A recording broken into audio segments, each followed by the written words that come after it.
Hello friends, नमस्कार दोस्तों, कैसे हैं आप सब। आई होप आप सब बहुत अच्छे होंगे, स्वस्थ होंगे, मस्त होंगे, बहुत अच्छे तरीके से अपनी स्टडी को कर रहे होंगे। सो फ्रेंड्स, सबसे पहले तो मैं आप सबसे माफ़ी मांगना चाहूँगी कि मैं बहुत दिनों बाद आप सबके लिए वीडियो लेके आई हूँ। बहुत सारे रीजंस थे, क्योंकि मैं जैसे कि आपको पता था कि मैं स्टडी कर रही थी, स्टडी में मैं बिजी थी, तो इतना ज़्यादा मैं टाइम नहीं दे पा रही थी वीडियो वगैरह बनाना, एडिटिंग करना एंड ऑल। और मेरे पास वाईफाई भी नहीं है, इसके लिए मुझे अपनी मम्मी के यहाँ जाना पड़ रहा था। और ऐसा नहीं है कि मैं जाती नहीं हूँ, डेली जाती थी मैं वंश को लेने एंड ऑल। तो बट नहीं हो पा रहा था, मैनेज नहीं हो पा रहा था। और जैसे कि आप सबको पता ही है कि अभी का जो हमारा टाइम है वो हमारा, अगर हम देखें तो हमारा स्टडी के पॉइंट ऑफ व्यू से बहुत ज़्यादा इंपॉर्टेंट है। तो हमें अभी सिर्फ और सिर्फ हमारी स्टडी को ध्यान में रखना है कि किस तरीके से हम ज़्यादा से ज़्यादा टाइम हम अपनी स्टडी को दे सकें। इसके अलावा फ्रेंड्स, वंश की बहुत ज़्यादा तबीयत खराब हो गई थी, उसको स्टमक इन्फेक्शन हो गया था। और स्टमक इन्फेक्शन जैसे ठीक होने वाला था वैसे ही उसको बहुत ज़्यादा सीवियर वाला कोल्ड एंड कफ हो गया था। और उसके साथ साथ में मुझे भी हो गया था। ठीक है, fever and all, cold cough वगैरह सब कुछ हो गया था। तो अभी मैं फाइनली फ्री हूँ इन सब चीज़ों से। तो अभी वापस से जो स्टडी है उसको हमें ट्रैक पे लेके आना है, मुझे ट्रैक पे लेके आना है। आई होप आप सबकी तो ट्रैक पे चली रही होगी। और अगर छोटी मोटी देखिए हर्डल्स आती भी है तो वो सबके साथ आती है, उसको सोच के या मतलब उसको देख के आपको बिल्कुल भी निराश नहीं होना है फ्रेंड्स। क्योंकि देखिए हर्डल सबके साथ में है।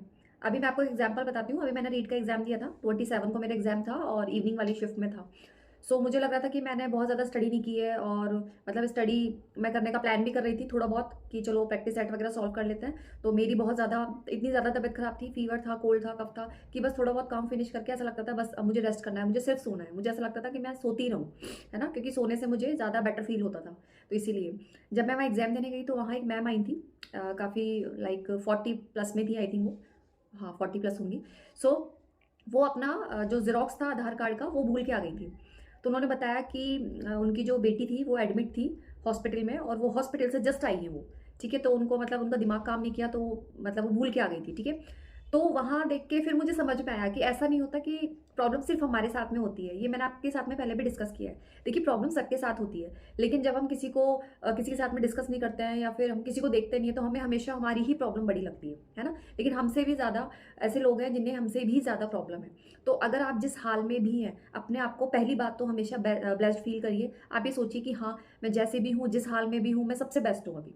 ठीक है, उसके बाद आपको क्या करना है, आपके पास जितना भी टाइम बचा है, अभी देखिए बहुत ज़्यादा टाइम नहीं बचा है, 2 महीने हमारे जा चुके हैं। ठीक है, अभी हमारे पास मार्च, अप्रैल, मई, अगर देखा जाए तो मोटे मोटे हमारे पास 3 मंथ बचे हैं अभी। ठीक है, अब इस 3 मंथ में आपको मतलब मैं बोलूँ जितना आप कर सकते हैं, है ना, मैक्सिमम से मैक्सिमम आपकी कैपेसिटी पे डिपेंड करता है, आपके शेड्यूल पे डिपेंड करता है कि आपका कैसा शेड्यूल है। ठीक है, तो आप कोशिश करिए कि ज़्यादा से ज़्यादा आपको स्टडी करनी है। ठीक है, अब बहुत सारे मेरे पास क्वेश्चंस आ रहे थे कि बुक को लेके।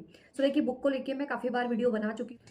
सो देखिए अगर आप कहेंगे तो फिर से मैं आप सबके लिए एक सेपरेट इसका वीडियो बना दूंगी। ठीक है, वैसे मैं काफ़ी बार अपने वीडियोस बना चुकी हूँ कि आपको कौन सी बुक को यूज़ करनी है। ठीक है, अब यहाँ बात आती है कि हमें अब जो हमारे 3 मंथ बचे हैं तो हमें किन चीज़ों का ध्यान में रखना है। ठीक है, एक तो आपको ओवर थिंकिंग नहीं करनी है, आपको किसी भी चीज़ के लिए ज़्यादा नहीं सोचना है। ठीक है, जस्ट लाइक कि अभी हमें 10-15 घंटे पढ़ने चाहिए, मेरे 2 मंथ बीत चुके हैं या वेस्ट हो चुके हैं, मैंने बिल्कुल पढ़ाई नहीं की है, जो भी है। ठीक है, आपके पास जितना टाइम बचा है आप कोशिश करिए कि आप उसे मैक्सिमम से मैक्सिमम यूटिलाइज कर सकें। ठीक है, दूसरी बात है, आपको जल्द से जल्द रिवीजन करना है। ठीक है, आप कोशिश करिए कि आप अपना जो सिलेबस है उसे आप फटाफट से कंप्लीट करके रख दीजिए। उसके बाद आप मैक्सिमम से टाइम से आप रिवीजन करिए। और रिवीजन कैसे करना है, आपको एमसीक्यूज के थ्रू करना है। जितने ज़्यादा फ्रेंड्स आप एमसीक्यूज को सॉल्व करेंगे उतना ज़्यादा आपका कॉन्फिडेंस बिल्ड होगा और उतने ज़्यादा आप क्वेश्चन सॉल्व कर पाएंगे। ठीक है, इसके अलावा फ्रेंड्स अगर मैं बात करूँ कि टेस्ट सीरीज आपको ज्वाइन करनी है। ठीक है, टेस्ट सीरीज आप किसी की भी ज्वाइन कर सकते हैं, क्योंकि मैं अभी आपको ऐसा बता नहीं सकती क्योंकि मैंने भी अभी किसी की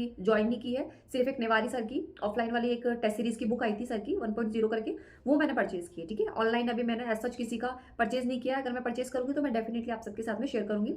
सिर्फ मैंने पेपर सेकंड की कबीर एजुकेशन से मैंने कोर्स लिया था, तो वहां मुझे वो उसके साथ में फ्री मिली थी टेस्ट सीरीज। ठीक है, एक बात और, काफी सारे फ्रेंड्स हैं वो मुझे बोल रहे थे कि मैं कबीरा एजुकेशन का प्रमोशन कर रही हूँ। ठीक है, ऐसा कुछ भी नहीं है, मैं बिल्कुल प्रमोशन नहीं कर रही हूँ। मुझसे क्वेश्चंस पूछे जाते हैं कि आप सेकंड पेपर कॉमर्स कहाँ से कर रहे हैं, तो डेफिनेटली मैं उसका आंसर करूंगी, चाहे आपको प्रमोशन लगे चाहे आपको कुछ और लगे। ठीक है, बट उनको देखिए कब मेरा एजुकेशन है अपने आप में स्टैब्लिश है। ठीक है, उनको किसी के प्रमोशन की कोई जरूरत नहीं है। प्रमोशन की जरूरत किसको होती है, जो अब स्टैब्लिश हो रहे हैं। ठीक है, तो उनको प्रमोशन की कोई जरूरत नहीं है, वो ऑलरेडी बहुत अच्छे तरीके से स्टैब्लिश है। सर बहुत अच्छा पढ़ाते हैं, और क्योंकि मैं यूज करती हूँ उनकी बुक्स वगैरह और उनके ऐप को यूज कर रही हूँ मैं, उनका जो कोर्स है वो मैं यूज कर रही हूँ, टेस्ट सीरीज वगैरह देती हूँ, तो मुझे पर्सनली अच्छी लगती है। और जब जितने भी मेरे बहन है भाई है अगर मुझसे क्वेश्चन पूछते हैं तो डेफिनेटली मैं उनको रिप्लाई करूंगी कि हाँ, कि मैंने कहाँ से ज्वाइन किया हुआ है या कहाँ का कोर्स अच्छा है। ठीक है, तो इसमें कोई मेरा प्रमोशन नहीं है, ना मेरा कोई पर्सनल इंटरेस्ट है। ठीक है, इसके अलावा फ्रेंड्स, आपको अपना जो शेड्यूल है, टाइम टेबल है, वो आपको ज़रूर से बनाना है, ठीक है? मैंने आपको पहले भी बोला था और अब आज भी मैं आपको बोल रही हूँ, आप अपना जो डे है, वो 1 दिन पहले प्लान करिए कि आपको कल क्या पढ़ना है, ठीक है?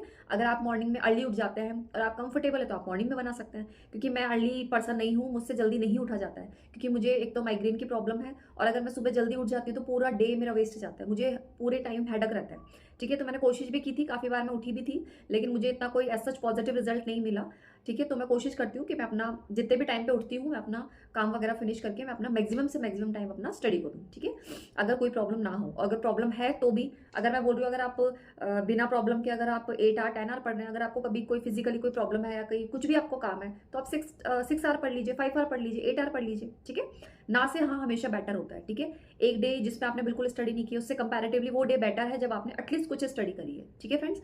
सो टेस्ट सीरीज मैंने आपको बता दिया, टेस्ट सीरीज आपको ज्वाइन करनी है, टेस्ट सीरीज आपको हेल्प करेगी आपको सिलेक्शन दिलाने में, ठीक है?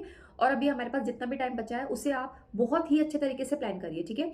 अब काफ़ी सारे फ्रेंड्स मेरे पूछ रहे थे कि फर्स्ट पेपर में बहुत सारे हमारे सब्जेक्ट है, तो कैसे मैनेज करें? सो देखिए, मैंने तो इसका एक सिंपली आपको बता रखा था कि जिसमें से ज़्यादा क्वेश्चन पूछे जाते हैं, उनको आप फर्स्ट प्रायोरिटी पे रखिए, ठीक है? फर्स्ट प्रायोरिटी पे मैंने जीके रखा था, इतिहास, कला, संस्कृति वाला, और सेकंड पे मेरा भूगोल था। इसके अलावा आपका स्कूल मैनेजमेंट और आपका जो चाहे साइकोलॉजी है, पेडागोजी, वो आप रखिए, ठीक है? इसमें से ही ज़्यादा क्वेश्चन पूछे जाते हैं। इसके अलावा आपका करंट अफेयर है, तो करंट अफेयर आप साथ साथ करते रहिए, आप वेट मत करिए कि आप लास्ट में करेंगे, ठीक है? इसके अलावा फ्रेंड्स, आपको कहीं से भी अगर एमसीक्यूज मिलते हैं, तो आप प्रैक्टिस करते रहिए, है ना? अभी जब मैंने रीट का एग्जाम दिया, तो देखिए लेवल बहुत बढ़ता जा रहा है, एग्जाम चाहे जो भी हो। आरएस के लिए मैंने सुना था, मैंने उसका जो पेपर था वो नहीं देखा था। अभी रीट का जो मैंने पेपर दिया, उसमें जो सीडीपी आई थी, मतलब नेक्स्ट लेवल की थी, है ना? उसका जो लेवल था कंपैरेटिवली जब लास्ट बार हुआ था, उससे अच्छा लेवल था, ठीक है? जीके मॉडरेट थी, जीके उतनी ज़्यादा डिफिकल्ट नहीं थी। अगर आपने थोड़ी बहुत भी स्टडी की है, कुछ मैराथन वगैरह देखी है, कुछ एमसीक्यूज के आपने वीडियोस वगैरह देखी है, तो वहाँ से हो रहा था, ठीक है? तो इसीलिए देखिए, हमें कोशिश करनी है कि हमें मैक्सिमम से मैक्सिमम रिवीजन करना है, एमसीक्यूज की ज़्यादा से ज़्यादा हमें प्रैक्टिस करनी है, ठीक है? इसके अलावा फ्रेंड्स, जैसे कि आप देखिए, हमारा जो डे है वो पास आ चुका है, तो जो भी मैं स्ट्रैटेजी अपने लिए बनाऊंगी, मैं डेफिनेटली आप सबके साथ में शेयर करूंगी। देखिए, मैं चाहती हूँ कि हमारा जो परिवार है, बहुत ज़्यादा बड़ा बने परिवार नहीं है, बहुत बड़ा परिवार नहीं है, छोटा ही है, जितना भी है, मैं चाहती हूँ हम सबका सिलेक्शन हो, है ना? ठीक है? चाहे आप फर्स्ट ग्रेड की कर रहे हैं, चाहे आप रीड की कर रहे हैं, चाहे आप पटवार की कर रहे हैं, जिसकी भी कर रहे हैं, तो आप सबका मैक्सिमम से मैक्सिमम जितने भी लोग हैं, सबका सिलेक्शन हो, ठीक है? क्योंकि मुझे पता है इतना ईजी नहीं होता है इस एज में आके सब चीज़ों को साइड में करके, मतलब बच्चों को टाइम ना देके, फैमिली को टाइम ना देके, इतने सेक्रीफाइस करके और मतलब मेहनत करना बार बार हम नहीं कर पाते हैं। तो इसीलिए मैं बोलती हूँ, इस बार आप इतनी कोशिश कर लीजिए, इतना हार्डवर्क कर लीजिए कि आपका सिलेक्शन हो जाए, जिससे आपकी बाकी की जो लाइफ है एकदम सॉर्टेड हो जाए। आप अपनी फैमिली को, आप अपने बच्चे को, हस्बैंड को, आपके जो भी है, सबको आप इजीली टाइम दे पाएँ और आपको कोई रिग्रेट ना रहे कि मैंने उसको टाइम नहीं दिया या फिर मैंने ये फेस्टिवल एंजॉय नहीं किया एंड ऑल। तो आप रिग्रेट फ्री अगर लाइफ जीना चाहते हैं फ्रेंड्स, स्पेशली जितनी भी फीमेल है, तो मैं आप सबसे रिक्वेस्ट करूंगी कि आप कोशिश करिए, जी तोड़ कोशिश करिए, चाहे जो भी प्रॉब्लम हो, ठीक है? देखिए, ये हमारी जो कम्युनिटी है, इसमें ये है कि स्टडी से रिलेटेड हम चीज़ें डिस्कस करते हैं, ठीक है? लेकिन अगर आज मैं प्रॉब्लम वाला सेशन रखूं, तो मैक्सिमम से मैक्सिमम लोगों को प्रॉब्लम फेस करनी पड़ रही होगी, है ना? और वो प्रॉब्लम फेस करके अपनी स्टडी को कर रहे होंगे, है ना? तो सिर्फ आपको पॉजिटिव चीज़ों पे अपना फोकस रखना है, आपको अपना फोकस अपनी प्रॉब्लम पे ना रख के अपनी स्टडी पे रखना है। प्रॉब्लम है, इट्स ओके, सबके साथ रहेगी, बट हमें इस प्रॉब्लम से ही निकल के हमें सिलेक्शन लेना है, ठीक है? और आप कोशिश करिए कि ये साल आप इतनी मेहनत करिए, इतनी मेहनत करिए कि आपका सिलेक्शन हो जाए, क्योंकि देखिए, जो एक लाइफ होती है हमारी, वो अगर आप अपने पैरों पे खड़े हैं, तो मैं बोल रही हूँ, आप अपने लाइफ की मोर देन 99% प्रॉब्लम को सॉर्ट आउट कर सकते हैं, ठीक है? क्योंकि मनी एक ऐसी चीज़ है, वो बहुत सारी चीज़ों को मतलब आपकी जो प्रॉब्लम्स है उसको कम कर देती है। पैसा ही सब कुछ नहीं होता, मैं ये नहीं बोल रही, बहुत सारी चीज़ें होती है, ठीक है? आपका सेल्फ डिपेंडेंट होना बहुत ज़रूरी है, ठीक है? आप अपनी लाइफ की जितनी भी प्रॉब्लम है, आप सबको ईजिली आप फेस कर सकते हैं, आप किसी पर डिपेंडेंट नहीं रहेंगे, ठीक है? और आप अगर 10 लोगों में खड़े हैं, तो आपका एक अलग ही रुतबा रहेगा, ठीक है? अगर आप चाहते हैं कि लोग आपकी रिस्पेक्ट करें, मैं बोलती हूँ लोग ना करें, आप खुद अपनी रिस्पेक्ट करिए, ठीक है? और खुद आप अपनी रिस्पेक्ट जब भी कर पाएंगे जब आप अपने पैरों पे खड़े हो पाएंगे, ठीक है? सिर्फ घर के काम करके, डेली की जो भी लाइफ है, जो हमारी मम्मी है, दादी नानी जो भी फेस करती आई है, ठीक है, वो करके हमें इतनी ज़्यादा कोई हम हासिल नहीं कर पाएंगे, है ना? क्योंकि आपको पता है घर के काम की कभी भी कोई वैल्यू नहीं होती है ना? लेकिन हमें ये भी पता है कि घर के काम के बिना हमारी लाइफ पॉसिबल नहीं है। अगर हम घर का काम करते हैं, हम कपड़े वॉश करते हैं या हम खाना बनाते हैं, तभी हस्बैंड लोग हैं या बच्चे लोग हैं, तभी वो अपने काम को अच्छे तरीके से कर पाते हैं। बट स्टिल ये शाश्वत सत्य है कि घर के काम की कोई वैल्यू नहीं होती, हमें उस काम के लिए कोई रिस्पेक्ट नहीं दी जाती है, ठीक है? सो इस चीज़ पे ये तो एक टॉपिक से हट की चीज़ें हैं। मैं तो बस आपको ये बोलना चाहती हूँ, जितनी भी मेरी बहनें हैं, जितने भी मेरे भाई हैं, मैं सबसे रिक्वेस्ट करना चाहती हूँ कि आप बहुत अच्छे तरीके से कोशिश करिए, जी तोड़ मेहनत करिए। जितनी भी कोशिश कर सकते हैं आप लास्ट टाइम तक अपनी कोशिश करिए और आप कोशिश करें कि आपकी जो एक सीट है वो सिक्योर हो जाए। इसके अलावा फ्रेंड्स जितनी भी स्ट्रैटेजी है, प्लानिंग है, मैं जैसे भी बनाऊँगी, मैं डेफ़िनिटली आप सबके साथ में शेयर करूँगी और मैं कोशिश करूँगी कि मैं जल्दी-जल्दी आप सबके लिए वीडियो लाती रहूँ क्योंकि अभी हमारे पास टाइम बहुत कम है। ज़्यादा लंबा वीडियो मैं नहीं ला पाऊँगी। शॉर्ट वीडियो मैं आप सबके साथ में डेफ़िनिटली शेयर करूँगी फ्रेंड्स। और अभी मैं बिल्कुल ठीक हूँ, मेरा बेटा भी बिल्कुल ठीक है और बहुत अच्छे तरीके से अभी हमें सबको मिल-जुल के बहुत से अच्छे तरीके से हमें स्टडी करनी है फ्रेंड्स। तो आज हम अपने वीडियो को यहीं पे एंड करते हैं फ्रेंड्स। मिलते हैं नेक्स्ट वीडियो में, तब तक के लिए थैंक यू सो मच। जय